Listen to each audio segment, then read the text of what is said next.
Bonjour à tous et bienvenue dans cette vidéo de présentation de Web API 2 en s'appuyant sur Entity Framework.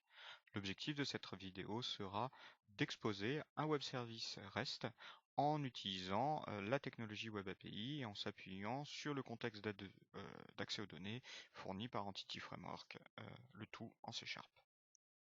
Alors pour commencer, je vais tout d'abord vous présenter rapidement donc la base de données qui va être utilisée pour cette démonstration.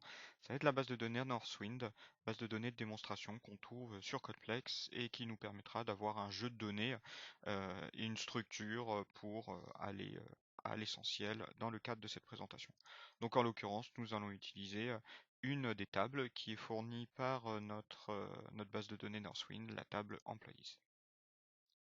Alors pour commencer la création de notre web service REST, nous allons créer un nouveau projet que nous allons appeler Web API Demo et qui va utiliser le template ASP.NET Web Application. Dans la fenêtre de sélection des templates de notre site web, nous allons pour des questions de clarté garder un template vide, empty, et dans lequel nous allons quand même rajouter au niveau des références les références liées à Web API. L'idée étant évidemment de ne pas être noyé dans du code existant et vraiment de se concentrer sur l'essentiel, c'est-à-dire créer notre web service. Donc nous allons créer notre projet, il est en train de se construire. Et comme j'étais en train de vous le détailler, nous nous retrouvons avec un projet relativement simple, vide, dans lequel on va juste retrouver les prémices du modèle MVC, c'est-à-dire un répertoire contrôleur et un répertoire modèle. Nous allons commencer déjà par lier la base de données Northwind à notre projet par l'intermédiaire d'Entity Framework. Nous allons faire cela dans le répertoire modèle. Et donc nous allons dans le répertoire modèle rajouter un nouvel item qui sera l'item ADO.NET Entity Data Model. Donc, l'implémentation de notre Entity Framework. Et nous allons appeler ce nouveau modèle Northwind. Donc là, l'assistant Entity Framework va nous proposer différentes méthodes pour pouvoir créer notre modèle. Et nous allons choisir Entity Framework Designer from Database dans la mesure où nous avons déjà notre base de données. On va ensuite créer une nouvelle connexion à cette base de données car nous n'en avons pas actuellement. Le serveur SQL dont je vais me servir est local. Je vais utiliser l'authentification Windows pour aller là encore à l'essentiel. Et je vois bien que dans ma liste de bases de données, je vois disponible ma base Northwind. Alors, par acquis de conscience, je vais quand même cliquer sur Test Connection pour valider que tout est opérationnel. Mais dans la mesure où on voit déjà la liste de la base de données, c'est que tout semble bien parti. Je valide, je crée ma connexion. Il va me créer donc des éléments de configuration dans mon fichier web.config. Je valide. Je vais utiliser la dernière version au moment de l'enregistrement de cette vidéo d'Entity Framework, c'est-à-dire Entity Framework 6. Et là, mon assistant va se connecter à la base de données pour me permettre de visualiser et plus spécifiquement de sélectionner les différentes tables, vues ou procédures stockées que je souhaite. Alors moi, dans mon cas, je vais rajouter toutes les tables et toutes les vues arbitrairement. Voilà. Je valide. Et là, au bout de quelques secondes, je vais avoir mon modèle qui va être créé. Donc pour rappel, Entity Framework, c'est un ORM. L'idée, c'est de pouvoir créer des entités qui se matérialisent sous la forme de classes qui vont représenter mon modèle de données, c'est-à-dire ma base. Dans le cas précis, pour chaque table, pour chaque vue, je vais avoir une classe qui va être créée dans mon projet, me permettant de manipuler de manière typée le contenu des données. En plus de cela, mon contexte de connexion va me permettre d'exposer un certain nombre de méthodes pour pouvoir récupérer les données de la base, les mettre à jour, rajouter des données, etc. Donc là, j'ai bien mon modèle qui a été créé. Je peux fermer, regarder dans le Solution Explorer que donc dans mon répertoire modèle. J'ai bien le modèle Northwind et dedans je vais avoir par exemple, on va s'intéresser à celui qu'on va utiliser, Employees. Je vais donc avoir une classe employé qui va reprendre en fait la structure, donc en fait les différentes colonnes de ma table employee qui se trouve dans ma base SQL Server avec les types associés, donc string, byte, datetime, etc. Donc maintenant que j'ai mon modèle de données qui est créé, je vais pouvoir maintenant créer un contrôleur qui va me permettre donc d'exposer mon API. Donc là encore, je vais me retrouver face à un assistant qui va me proposer, notamment, en tout cas, c'est ce qui va nous intéresser dans un premier temps, c'est de créer un contrôleur Web API 2 en utilisant les différentes actions classiques, c'est-à-dire l'insert, la mise à jour, la suppression ou la récupération de données, en s'appuyant sur Entity Framework. Et donc là, je vais pouvoir ici choisir le contexte de données qui sera mes entités Northwind que j'ai créé grâce à Entity Framework là encore, et je vais pouvoir choisir une classe qui serait employé. Alors là, je vais cliquer sur Add et malheureusement, je vais tomber face à une erreur.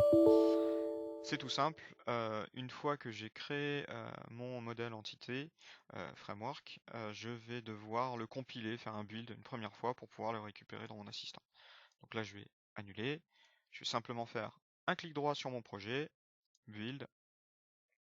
Je vais attendre et vérifier en bas dans mon Visual Studio que le build est un succès et je vais relancer la création de mon contrôleur. Donc là encore, contrôleur, Web API 2 avec Entity Framework. Je resélectionne mon contexte de données.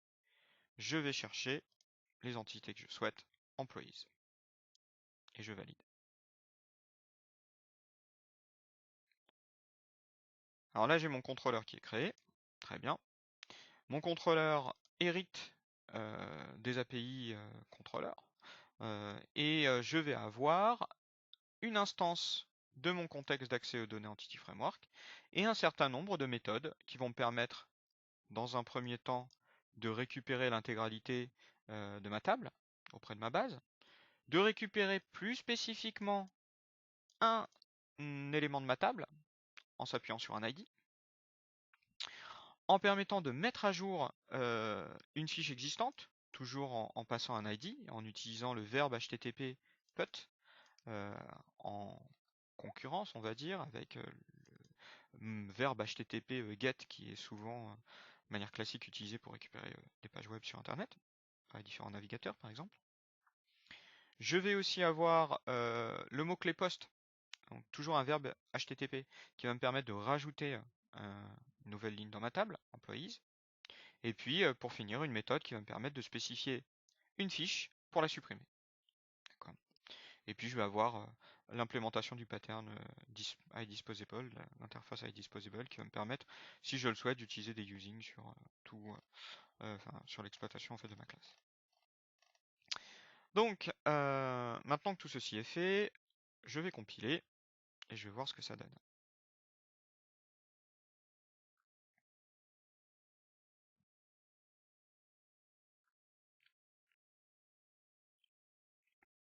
Donc pour solliciter mon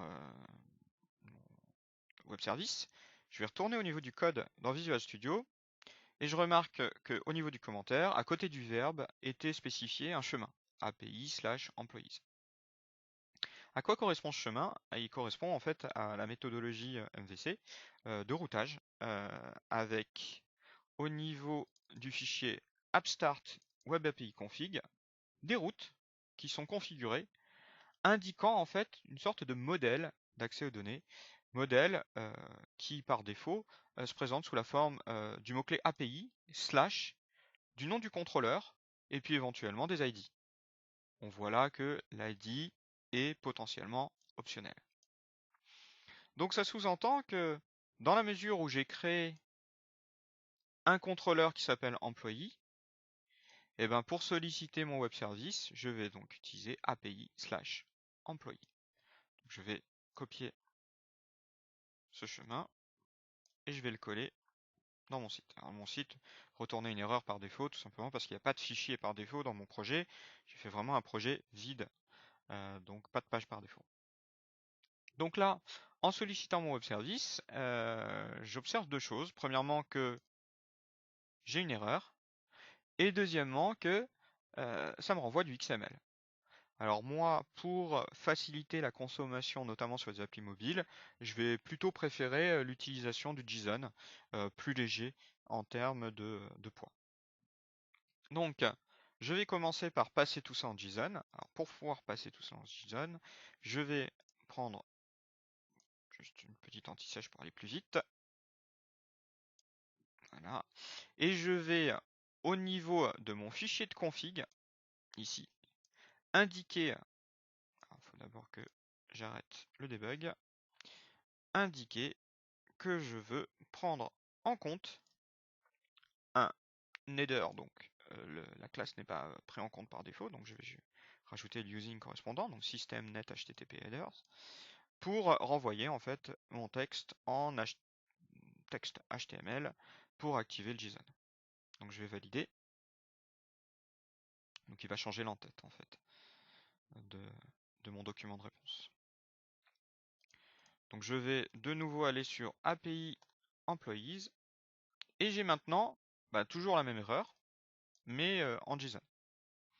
Là, je vois que mon message d'erreur fait référence à des loops, donc c'est-à-dire en fait, on peut le traduire mal par des cycles, ou bien en tout cas par un concept de récursivité qu'on va vouloir éviter, donc on va le faire dans un second temps, parce qu'en fait, surtout, il nous dit que il passe par un proxy dynamique qui pose problème.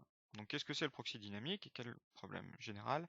C'est que la structure en fait de ma base de données est basée sur des clés étrangères, donc des références entre les tables, et notamment en fait je vais avoir dans mon modèle, alors je vais le rouvrir,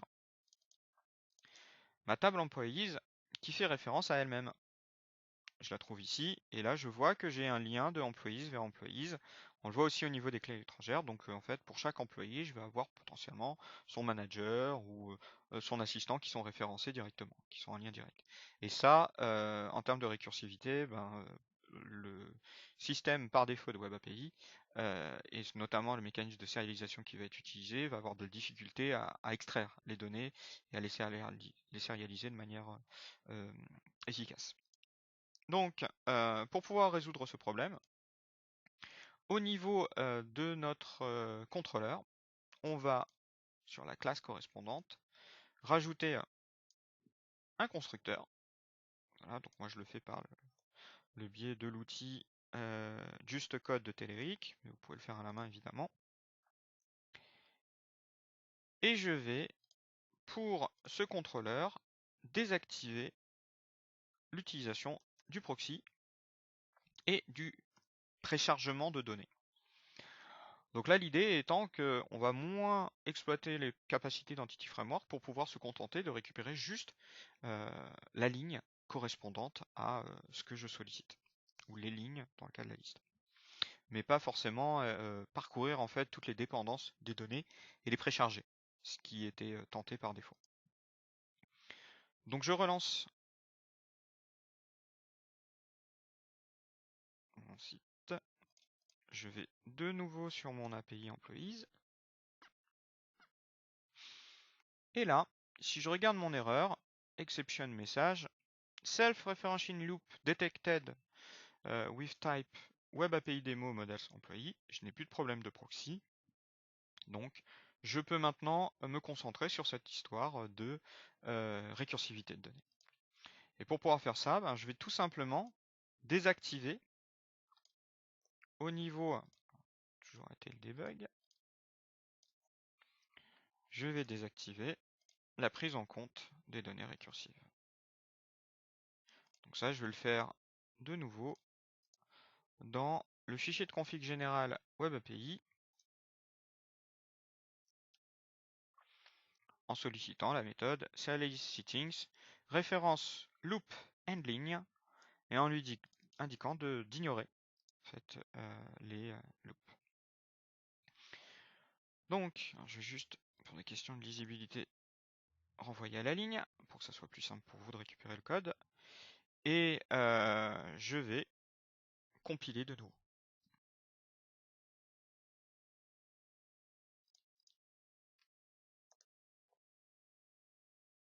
Et maintenant, si tout se passe bien, j'ai bien le résultat attendu, c'est-à-dire un retour au format JSON, des données issues de ma table, où là, je vois bien les noms de mes colonnes, avec derrière les valeurs. Alors, les colonnes sont là, hein, last name, first name, et puis à côté, les valeurs, Harris, Pitaridis, etc., etc. Les champs sont plus ou moins remplis. Donc le premier objectif est atteint, mais dans le cas précis que j'expose avec cette table, j'ai quand même une particularité qui est un peu embêtante, c'est que j'ai des photos qui sont directement enregistrées dans la table, dans un format spécifique, qui me prend pas mal de place pour rien. Donc là, si je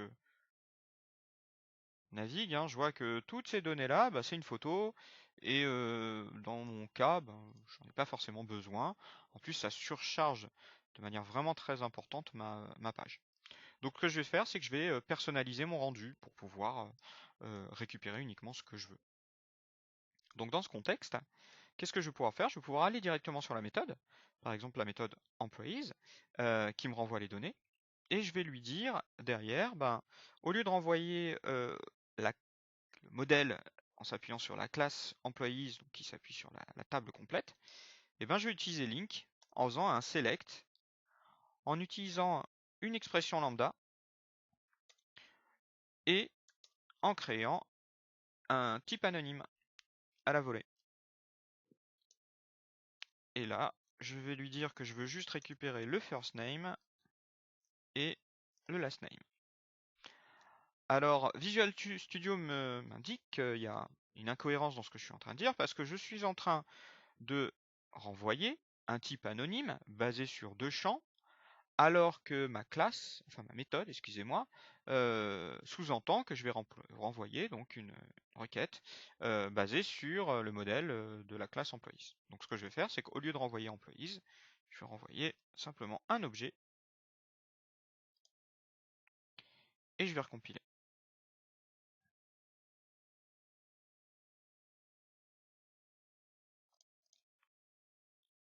Je relance /API/employees et j'ai donc personnalisé mon rendu pour ne renvoyer pour chaque ligne que le first name et le last name de chacun de mes employés. Donc voilà qui termine notre démonstration. Je vous invite à regarder la vidéo suivante dans laquelle nous allons pouvoir explorer la manière de consommer ce contenu par le biais d'une page web et des requêtes Ajax en s'appuyant sur le framework jQuery. Je vous remercie.